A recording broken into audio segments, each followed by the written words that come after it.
Hey, and welcome to a special episode of Backer Breaks It Down. In this episode, I'm going to go over 3D figures. If you were absent this Tuesday or Wednesday, this is what we did in class, okay? So, polyhedra. So there are two types of solids. You've got polyhedra, you've got non-polyhedra. Prisms and pyramids are examples of polyhedra.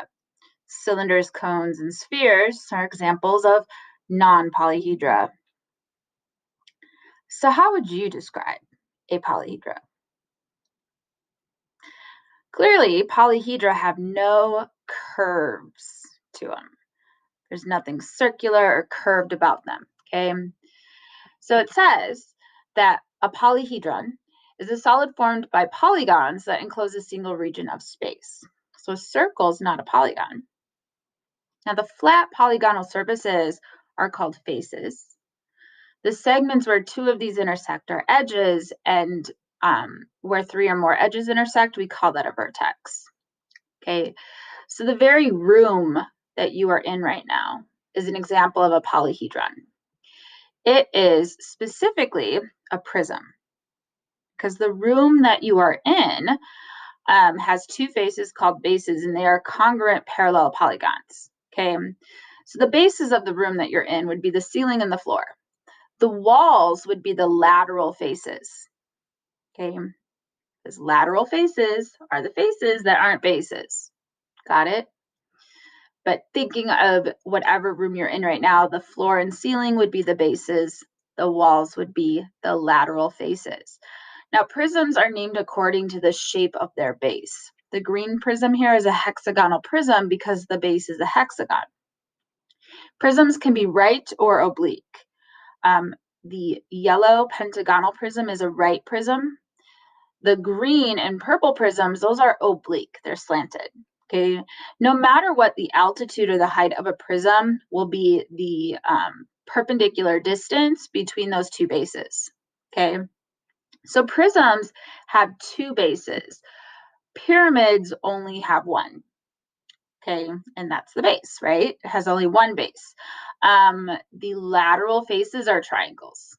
Pyramids are also classified according to the shape of their base, and their height or altitude is, once again, that perpendicular segment that goes from that vertex to the base. Okay. So one thing I want to emphasize here is 3 and 5, because as I went through these in class, a lot of students were really mixing these up. 3 is a pyramid. 5 is a prism. A pyramid has only one base, and then it has that common vertex point. A prism has two bases. So like number 3 here. So number 3 here is a pyramid, okay? The base is a rectangle. So this is a rectangular pyramid. Number 5, this is a prism. It has two bases. One base is a triangle. The other base is a triangle congruent to that, okay? This is a triangular prism, right? But many of your classmates today got these two things confused, okay? I feel it has something to do with the triangles that are involved, okay? So number 3, rectangular pyramid. Number 5, triangular prism. Now, one of the things that we can do is we can slice. Oh, I'm sorry. We're not to the slice point yet. We're to the circular solids. So those non-polyhedron are circular solids. A sphere, think of a ball, okay? A ball is a sphere. It's a set of all points in space at a given distance from a given point. That given distance is represented by the radius. That given point is the center of the sphere. A cylinder, think of a can, okay? So it's a solid with two bases, which are congruent parallel circles, okay? Now, two segments that I want to draw your attention to here is something called the axis of the cylinder versus the altitude of the cylinder. So the axis of a cylinder is the segment connecting the center of the bases. The altitude, or the height of a cylinder, is any perpendicular segment from the plane of one base to the plane of the other, okay? So sometimes the axis and the altitude are the same. Like that's what you're seeing here with this right cylinder, okay? That is the axis because they're telling us it is, but it's also the altitude because it is that perpendicular segment. In the oblique cylinder, the axis and the altitude are two different segments. The altitude is that perpendicular segment from base to base. The axis connects those centers. And then we have a cone. A cone is like a circular pyramid of sorts. It has a circular base and it has that vertex. The altitude is that perpendicular segment from the vertex perpendicular to the base. So cross sections. So one of the things that makes three-dimensional figures different in high school versus when you were in junior high is we like to make a connection between two-dimensional shapes and three-dimensional shapes. And one way of doing that is with cross sections. So imagine taking a block of cheese and slicing it in different ways, okay? If you were to look at the shape of like what's left on the block of cheese, that's the cross section, okay? And so in class, I had all your classmates like actually investigated cross sections, but I'm just going through this quickly with you. So a rectangular pyramid, if you were to slice it vertically through the vertex, you'd get a triangle. If you sliced it horizontally, you'd get a rectangle. If you sliced it vertically, you'd end up with a trapezoid. Cylinders, slice them vertically, you'll get a rectangle.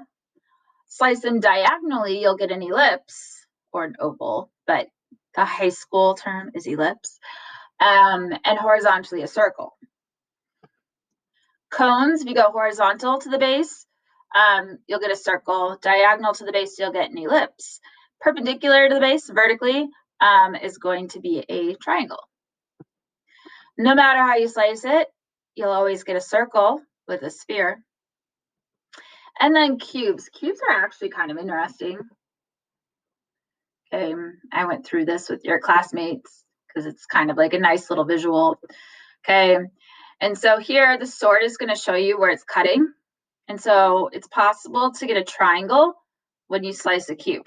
Okay, notice where that sword is at. Slice it. The cross section is a pentagon. This is, I think, how most of us would cut a block of cheese, right? So here we get a square. Notice where the sword is at. Here we get a hexagon. Location of the sword. We get a parallelogram. Here we get a rectangle. And then we're right back to the beginning. So when you slice a cube, you can get a triangle, a square, a rectangle, a parallelogram, a hexagon, and a pentagon. Yeah, crazy, huh? So that's one way of connecting two-dimensional figures to three-dimensional shapes, okay? Another way is through rotations. Okay, so remember those circular solids? Those are solids of revolution because those can all be generated by rotating a two-dimensional shape about an axis. Okay, and so if I were to take this rectangle here and rotate it about the given axis, I would get a cylinder. Now notice that the cylinder has a height of 9, just like the rectangle did. This cylinder has a radius of 4. That was a dimension of our rectangle. If you take a right triangle and you rotate it, you're going to get a cone.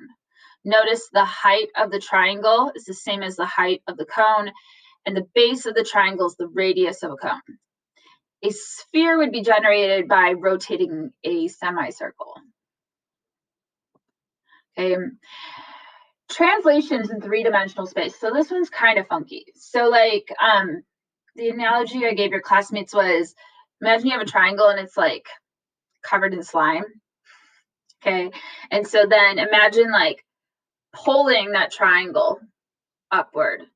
So you're translating that triangle in space, but it's slimy, right? So all the slime is like creating like those walls, the faces, right? So when you translate a triangle through space, you're going to get a triangular prism. Translate a rectangle, you'll get a rectangular prism. Translate a circle, you'll get a cylinder. Okay. Another way of taking two-dimensional figures and creating a three-dimensional figure is stacking. If you were to stack a bunch of congruent circles, you'd get a cylinder. Think of like quarters. If you had a stack of quarters, it'd be a cylinder. Okay. Otherwise, here I have pictures of a bunch of blocks that you might have played with when you were little. Okay. If you were to stack a bunch of similar circles, like in order from like largest to smallest, they would create like a cone shape. Okay, stacking congruent squares, you're either going to get a cube or you're going to get a rectangular prism. It honestly depends on the height of that stack. If you were to stack a bunch of similar squares, these would make a square pyramid. A stack of congruent triangles would give you a triangular prism, and then a stack of similar triangles, a triangular pyramid. So the bottom line is that we can generate three-dimensional figures using two-dimensional shapes. Interesting, huh? Okay. But this is what you missed if you were absent on Tuesday or Wednesday. So enjoy the rest of your day. This is how Backer breaks it down. Bye.